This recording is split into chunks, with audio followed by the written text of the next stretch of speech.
বলো, হ্যাঁ বলো। শুরু করো, শুরু করো।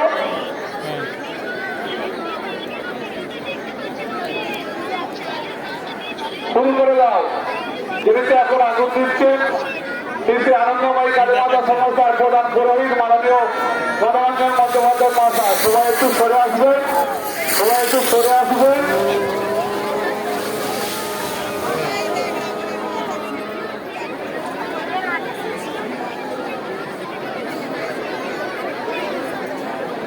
বন্ধ ছিল নাকি? রেকর্ডিং যদি হয়তো দেখাবো।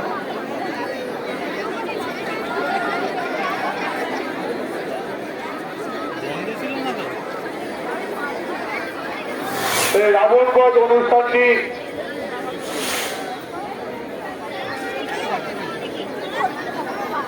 এই আতশবাজির মাধ্যমে রাবণবধ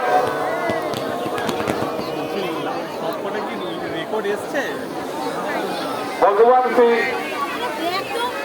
রামচন্দ্রের হাত থেকে এই রাবণকে আজকের বধ করে দিলেন তীরের মাধ্যমে। মনে রাখবেন 29 এপ্রিল শ্রী শ্রী আনন্দময়ী কালীমাতা সংস্থার 107তম প্রতিষ্ঠা দিবস।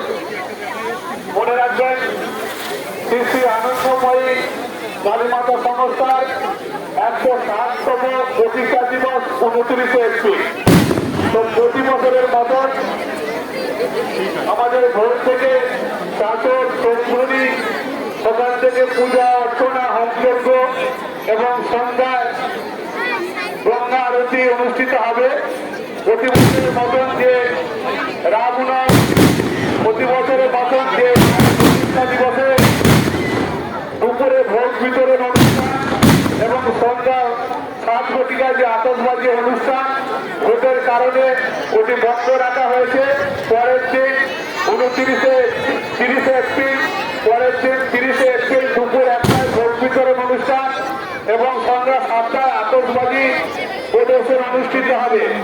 এছাড়াও মায়ের প্রতিষ্ঠা দিবসে আরো অনেক কিছু অনুষ্ঠান আছে, আপনারা পরে অনুষ্ঠান সূচি সংগ্রহ করে নেবেন এবং আজকে আতশবাজির শেষে আমাদের বাইরে অনুষ্ঠান সূচি আছে, আপনারা দেখে নেবেন।